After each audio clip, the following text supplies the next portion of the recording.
你被割过韭菜吗？100万能买到哪些教训？怎么样做才能够翻身？这就是我们今天要讨论的话题。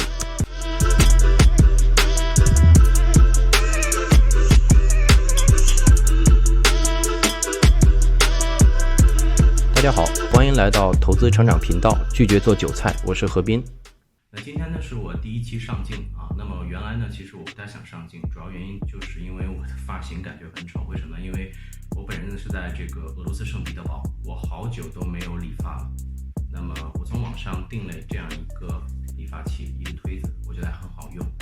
啊，包括自己啊，包括可以让家人呢使用它来理发。我原来可能比如说20天我都去一次理发店，现在我感觉呢我1个半月甚至2个月才需要去一次啊，也算是有点收获了。好了，那么废话不多说啊，今天呢我想跟大家聊的一个话题呢，就是我从事投资从15年到现在，我有哪些体会，我有哪些感悟。正如这个我频道的名字大家可以看一下，叫拒绝做韭菜。那本人呢就是实实在在的一个韭菜。我是在15年的时候入市的啊，凡是老股民只要一听说15年入市，大家可能就会呵呵，因为在这一年入市的10有8、9都是被割韭菜了。这也是中国股市历史上的第2次暴跌。那么我从中到底吸取了哪些经验教训？首先给大家讲一下我15年的经历啊，我当时是在14年底的时候啊，我当时对这个资本市场非常感兴趣，其实一直都想入市，但是没有机会。然后呢，15年呢，恰好呢，正好是认识了一些朋友啊，于是呢就入市。那么15年其实还真的有赚到钱，特别在15年底的时候，然后我就觉得非常开心，因为我本身从事的这个工作呢是旅游业，我们大家可以看一下啊，是在俄罗斯的这个圣彼得堡啊，这就全都是这些小的纪念品。11月的时候正是旅游业的淡季，所以那个时候呢，我正好觉得，好像这个自己啊又找了另外一个行业啊，又找了另外一个工作啊，所以当时呢也是跟着这个投资，当时的利润还是非常好，曾经在大概半年左右的时间内，我的利润呢上升到100多万，然后我就觉得，这个真好啊，对吧？这个呢很轻松，很愉快，点几下手指头，然后就可以赚钱。我当时非常兴奋。结果呢，从16年开始，整个股市呢就开始阴跌，一直跌，直到把这100多万又让我吐回去。我们大家都知道，在心理学中啊，有一个，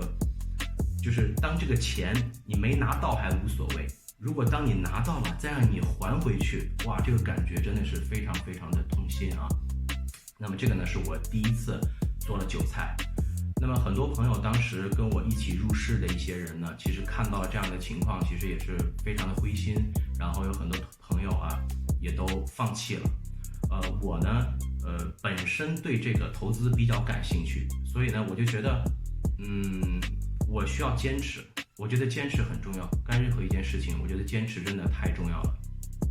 我记得当时有一个朋友告诉我，他说做投资做股票完全是运气，因为他的这个投资的这个期限是比我长的，所以当我听说靠运气这个事情之后呢，我其实当时的想法是表示怀疑，但是由于我的这个投资年限比较短啊，我也没有特别发表自己的观点。接下来我怎么做的呢？就是什么呢？学习啊，没有其他别的方法，就是学习。我看了大量的书籍，那么这些书籍当中有的确实很难，因为我本身呢又不是这个专业啊，虽然是理科生，但是呢也不是这个专业，所以要了解这些大量的知识啊，我还去参加了一些网上的课程啊，因为我当时对这个金融市场比较感兴趣啊，学了这个证券从业资格、期货从业资格，甚至呢还在期货公司干了一段时间啊，但是期货呢是风险非常高的，所以我觉得本人还是不太适合做期货，因此我把这个目光呢投向了证券。那么从15年年底的时候到16年期间，我赚了100多万，最后呢这100多万又吐回去，我到底有哪些经验教训？不懂的事情不要做，专注自己的能力圈。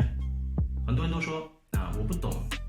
这个比如说理财啊、基金啊等等这些啊，那我就把这个钱交给专业的人来替你打理。这个看似好像是聪明的做法但是呢有一本书叫《客户的游艇在哪里》大家如果想看的话，可以去读一读。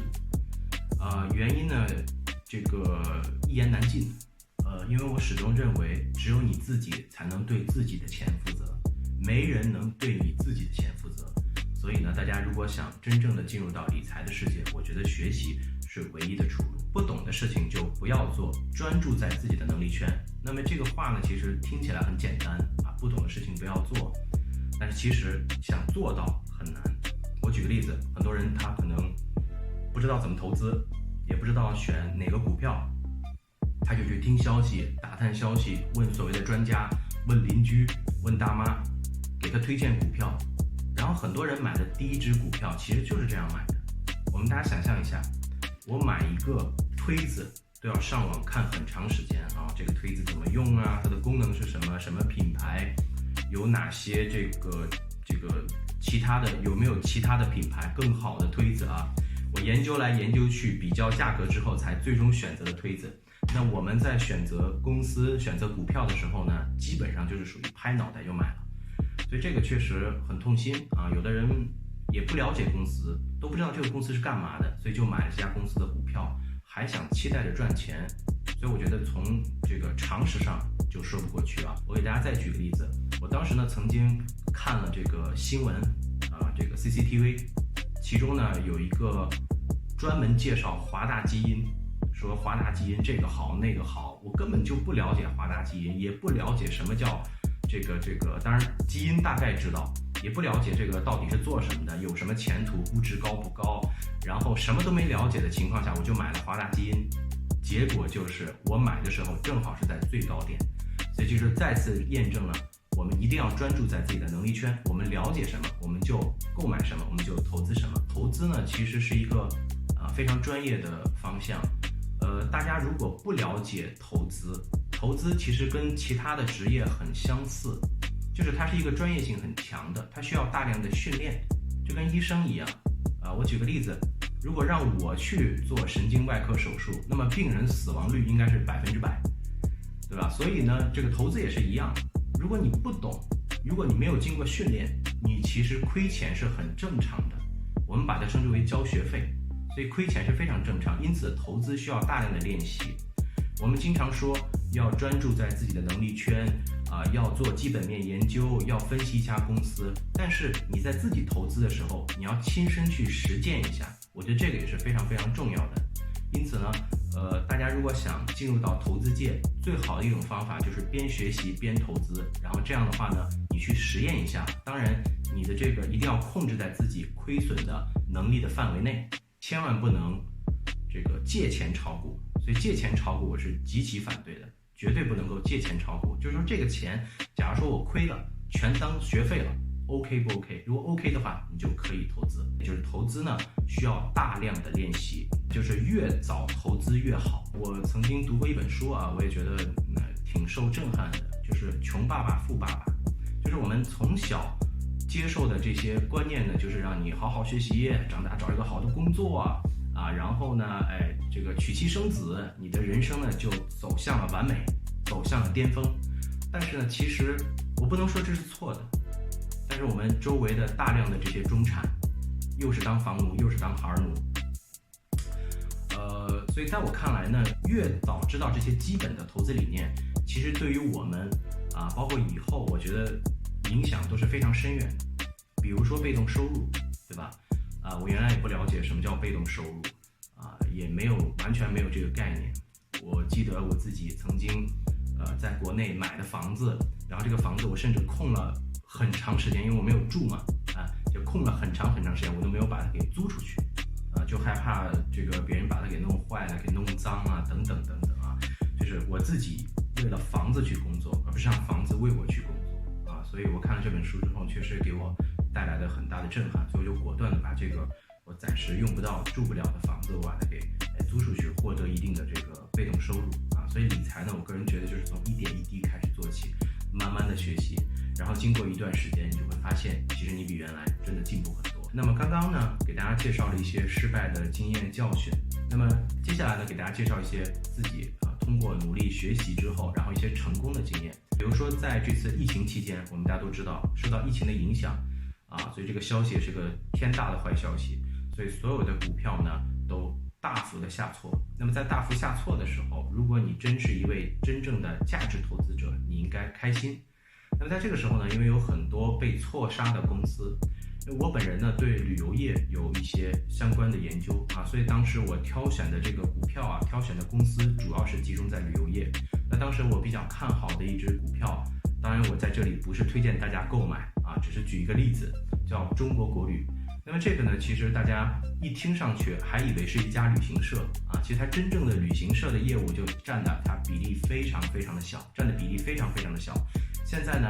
直接就改成了叫中国免税公司了，叫中国中免。因为我从事旅游业，所以我知道中国老百姓的购买力是非常强的。那中国国旅呢，其实是一家免税店的公司，所以它有非常强大的护城河，它的护城河其实就是它的牌照。